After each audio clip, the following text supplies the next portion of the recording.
Thank you, Lord, sa aming mga food na kinakain sa araw-araw, sa biyayang ipinagkaloob niyo sa aming araw-araw, at sa aming malusog na pangangatawan sa araw-araw. Sana patuloy niyo kaming gabayan dito sa bansang Taiwan ni Evelyn at ng aming mga kasamahan dito. I love you all. Amen. Amen. Ayun na. Oh, ayan guys!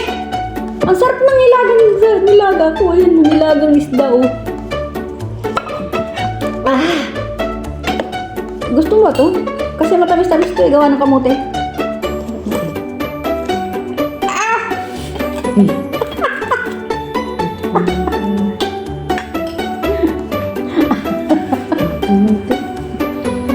Ay, ang sarap talaga. Parang ayaw ko nang kumain ng kanin. Gusto ko na lang yung isda. Pero kakain akong kanin. Magkakamay ako. Alam nyo guys, hindi nyo alam.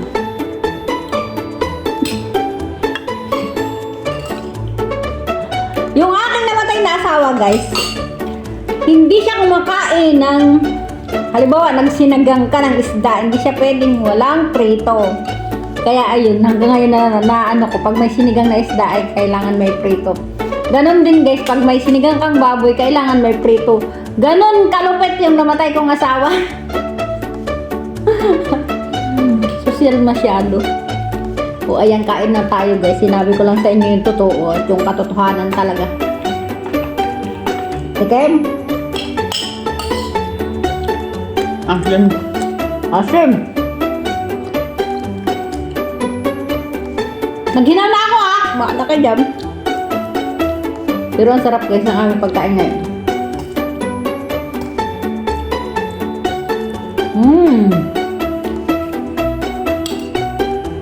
May mga gulay. Ito tira-tira kagabi talaga guys. Ano kaya ito ibalin? Ito oh. Tingnan. Ayan oh. Iwan ko pambulakli. Tabi po nung. Pinili-pili pa nga na ibalin ito eh.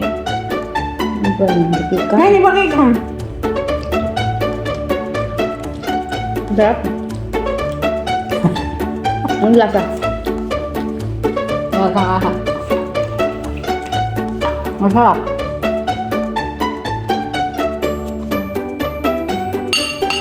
Kakaiba siya. Hindi ko alam kung anong klase yan. Pero masarap siya. Sarap.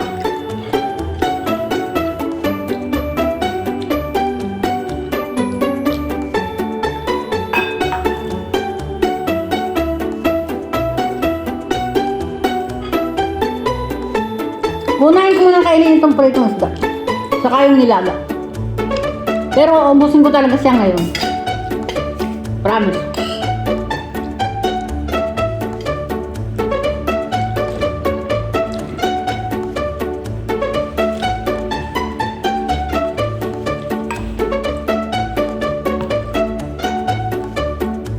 Simple lang yung pagkain namin guys.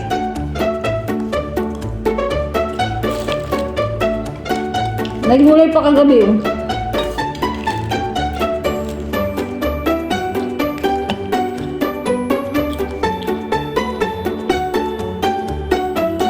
Ang itsay, mapait-pait siya. Ako lang nakain sa iba rin.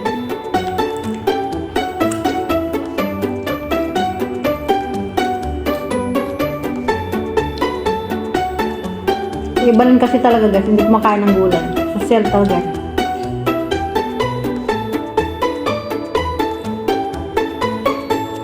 Kahit pilitin mo, hindi papakainin. Hindi kakain, lalo talbos kamote.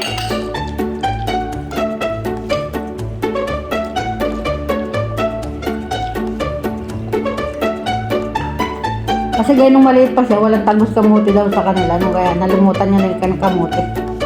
Hoy, ang daming talbos ka mo di sa amin.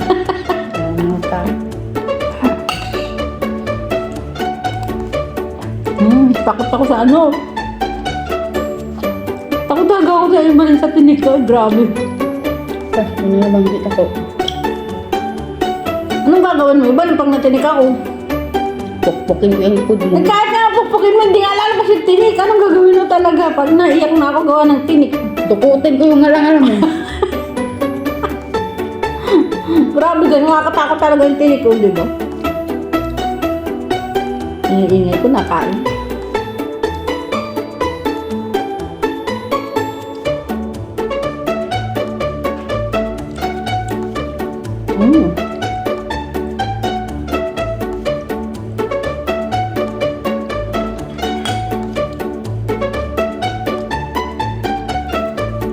Na-demonetize daw yung ano. Asawa ni MJ. Ngayon ko lang nabasa ko. Wait lang. Ano? Nakaka-nervous na yun ah.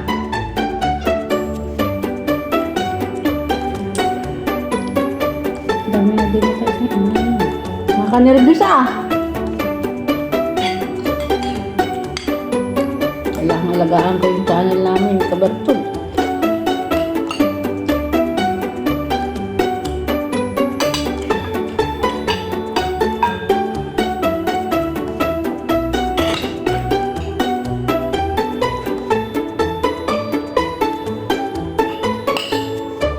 Ano mo, pinaghirapan mo, tapos gano'n na lang nangyayari, nakakasab. Oo.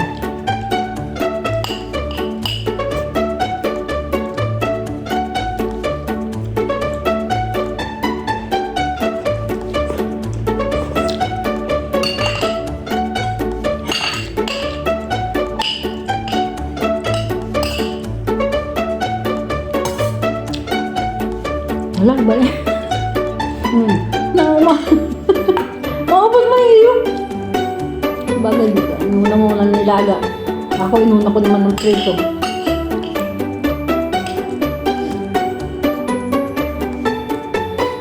Ako talaga ako sa tinik. Kaya mahinhin akong kumain. Basta may isda, takot ako talaga sa tinik, guys.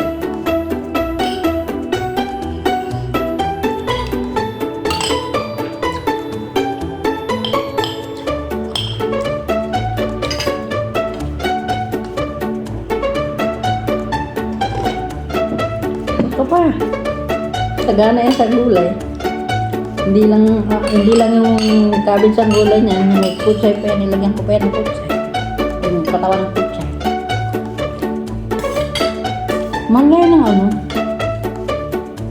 Pailuto. Ang kabilis ah.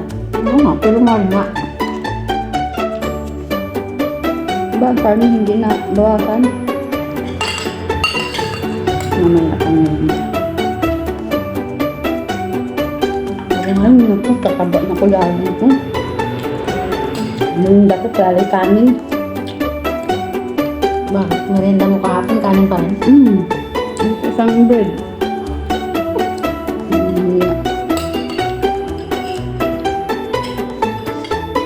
Tapos yung umaga, nag-almusal pa ako.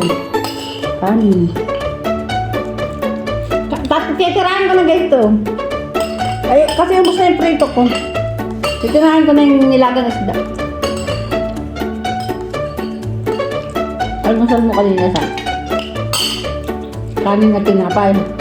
Hindi ako yung pinapay. Kanin. Nagprito ko lang yung globe. Ano ako, sobra. Sobra sa puti. Hindi pa ako nangangalati. Bakit pusog ka na agad? Nagkanin nga ako, di ba? Kingsguard. Ang dami yung kanin kanina, ah. Tapos sabaw pa ngayon.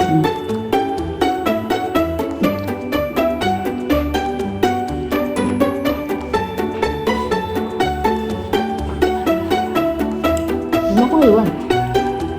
Saan ba ako punta? Para ka namang pagtakot na iwan.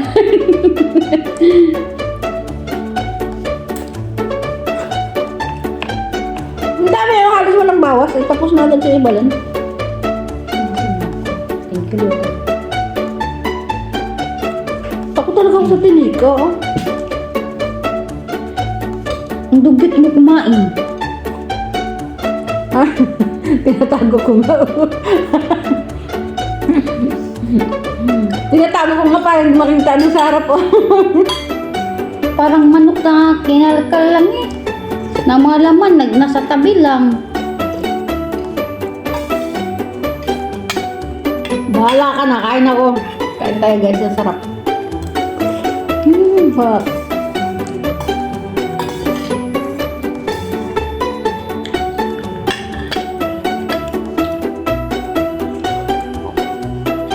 Kahit sabaw ng mga tinik. Bakit ang radish dito sa Taiwan ay matamis-tamis? Ano? Sorry guys, ganun talaga po dito. Ganyan dapat. Parang yung ginagawa ko sa Pilipinas, ginagawa ko na dito. Ah. Ganito naman sila ah. Ay, ganun ba sila? Bakit kang? Ay, talaga? Diba? Hindi mo nakita. Huwag mo higip sa sabaw ganyan. Tapos may isa.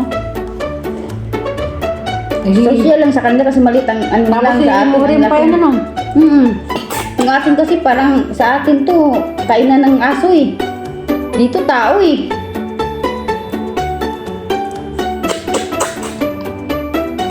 Ha?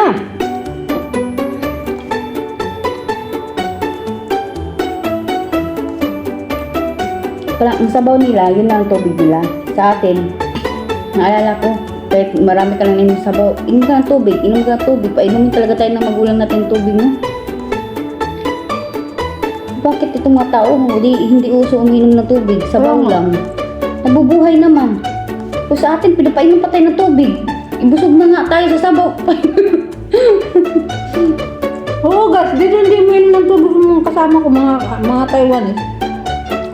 Ang hinihigop lang nila sabaw, pero hindi siya uminom ng tubig. Ba't kaya? Si Ibali naman, malakas uminom ng tubig. Hindi na nga rin masyado, sabaw na lang. Pag may sabaw, hindi na rin ako uminom. Pero hindi na ako, dati di ba, uminom. Pag wala tayo sabaw, nagtutubig talaga ako. Ako ang tubig ako. Pero hindi na ako sanay sa malamig tubig.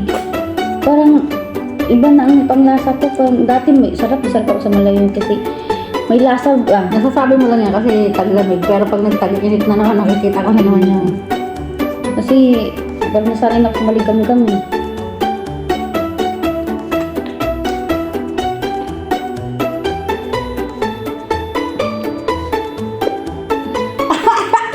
Bakit? Atinik ako! Ang kalat mo talaga kumain. Atinik ako! Maraming salamat! Ayoko na, natinik ako! Tayo.